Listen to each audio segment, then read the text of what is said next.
Denne video handler om trigonometri, eller vores læren om retvinklede trekanter. Vigtigt at vide, det er de retvinklede trekanter, vi gælder om. Der gælder for de retvinklede trekanter en række funktioner, vi kender, som viser nogle sammenhæng imellem vinklerne og siderne på trekanten. Det handler om de tre funktioner, vi kalder for sinus, cosinus og tangens. Og de funktioner er indlejret eller indprogrammeret i vores lommeregner, så vi skal i det her omgang bekymre os om, hvordan vi kommer frem til funktionerne. Når vi snakker om trigonometri, så er det vigtigt, at vi ved, hvad er det for en trekant, vi taler om. Og vi taler her om trekanten med en ret vinkel på 90 grader. Det er kun for de trekanter, det her gælder.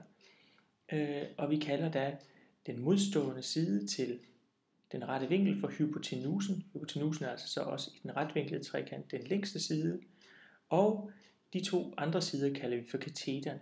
De forholder sig til vinklerne A og B, altså til de vinkler, der ikke er rette i trekanten. Og de vinkler naturligt alle sammen vil være under 90 grader, da en trekant samlet har en vinkel som på 180 grader. For vinklen A, der gælder, at B er den hosliggende kateter, den ligger altså ved vinklen A, og at siden lille a er den modstående kateter, den står modsat vinklen B. Det gælder også, at for vinklen B, at siden A så i stedet for til vinklen B er den hosliggende kateter, og at B nu til vinklen B er den modstående kateter. Altså kan kateterne skifte fra at være modstående eller hosliggende, det afhænger af hvilken vinkel de ligger ved.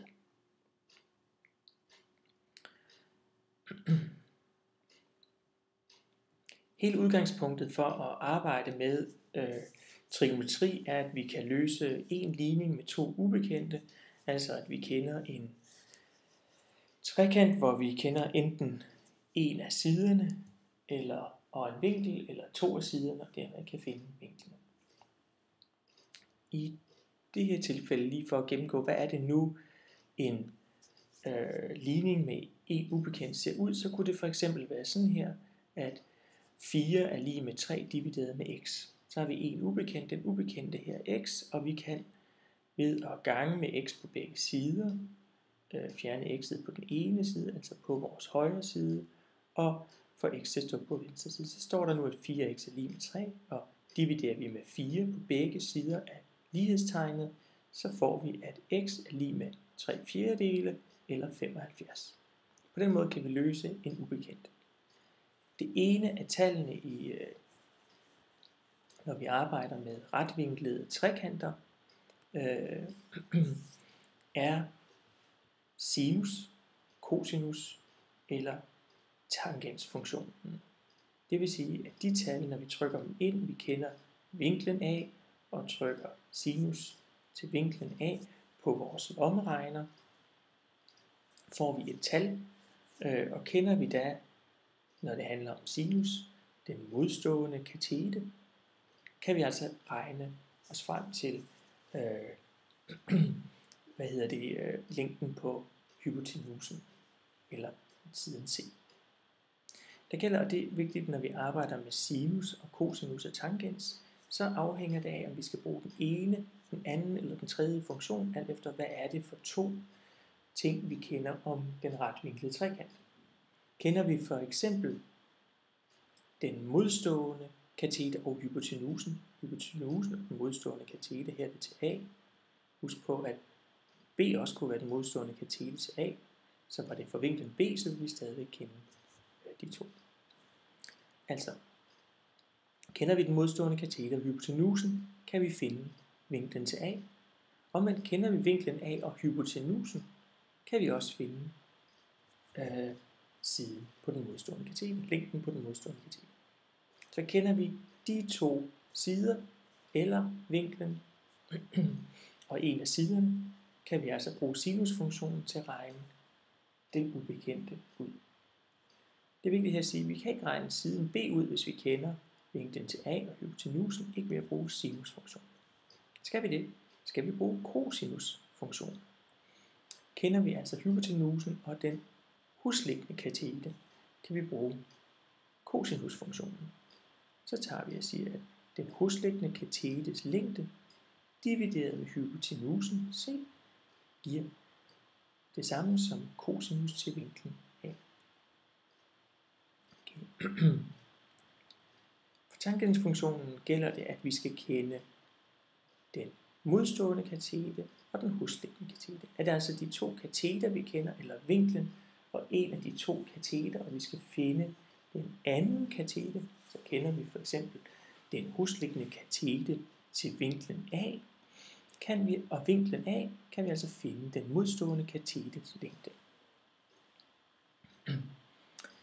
De tegninger, jeg har sat ind her, findes i formelsamlingen, og må I have med jer til den afsluttende prøve i problemregning. Går vi videre og prøver at regne på nogle eksempler, ser det sådan her ud. I det her tilfælde kender vi vinklen A, og vi kender hypotenusen, altså den længste side, den der var modstående til den rette vinkel. Det vil sige, at vi kender vinklen, og vi kender hypotenusen, og vi vil gerne kende A, altså den modstående katete til vinklen A. Så skal vi bruge sinusfunktionen,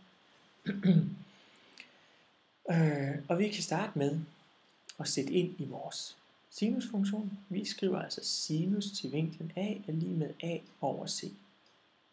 A, det var den modstående katete, C var hypotenusen. Det vil skrive, vi kender nu sinus til vinklen på 30, fordi vinklen til A på 30, er lige med A, den modstående katete, divideret med 3, for det var længden på hypotenusen. Nu kan vi taste ind i vores lommeregner, sinus til vinklen A. Det gør du ved at trykke på sinus-knappen på lommeregneren, og så skrive 30. Det giver 0,5. Nu står der altså, har vi fået et tal, 0,5 er lige med A divideret med 3. Nu har vi altså tydeligt en funktion med en ubekendt. Den ubekendte er A, eller den modstående katete.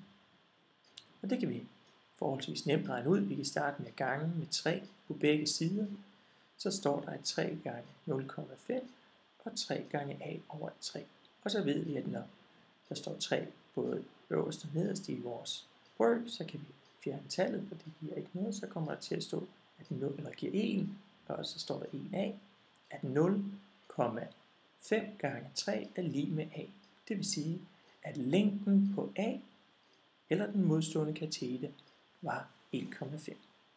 Vi har altså ud fra den retvinklede trekant vi kun at kende en af sidernes længde, og vinklen på A er i stand til at regne ud, hvor lang er vores modstående katete. Men det kan også være et andet eksempel. Det kan også være, at vi ikke kender vinklen, men vi derimod kender de to, den ene katete og hypotenusen. Vi skal så stadigvæk bruge vores sinusfunktion. Så vi starter med at kigge, hvad er det vi kender. Vi kender den hypotenusen, og vi kender den modstående katete til vinklen A.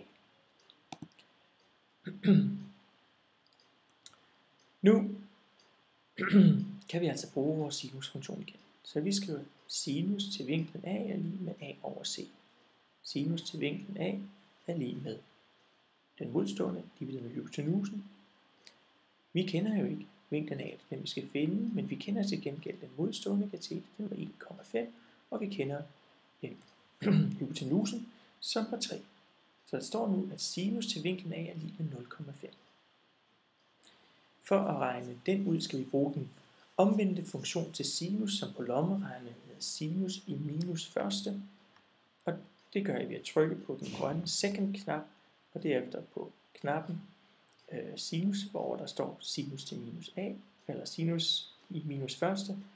og derefter taste tallet. I det her tilfælde var det 0,5 og tryk på knappen.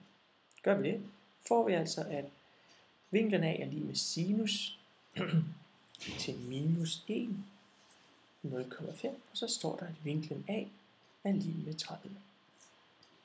Vi har sådan fundet, at vinklen A var lige med 30. Går vi tilbage op og kigger, så vidste vi egentlig godt, at det var rigtigt, og så vi har regnet tilbage igen. Vi fandt også ud af før, at den modstående kateter var 1,5. Vi gennemgår et tredje eksempel.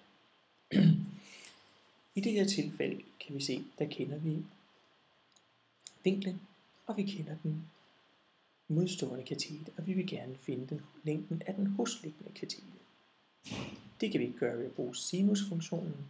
Vi går altså op igen i vores formelsamling og kigger, hvad er det vi kender. Vi kender den hosliggende, vi kender den modstående, og vi kender vinklen, og vi vil gerne finde den hosliggende, altså er det tangens, vi kan bruge. Vi kan se, vi kunne for ikke have brugt cosinusfunktionen, fordi der kender vi godt nok den hosliggende kateter, men vi kender ikke noget til den modstående kateter. Så altså skal vi bruge tangensfunktionen.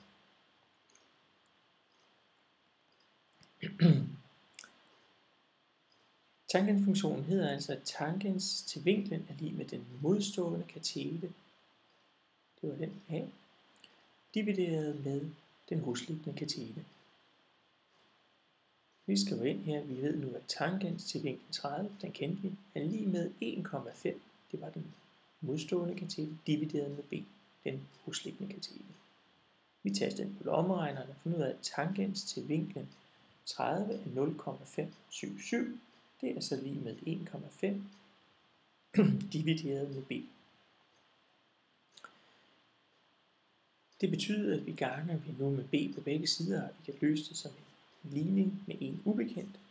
Ganger med b på begge sider lighedstegnet, og så ser vi, at fjerner vi b'et på den højre side, og der står nu, at b gange 0,577 er lige med 1,5.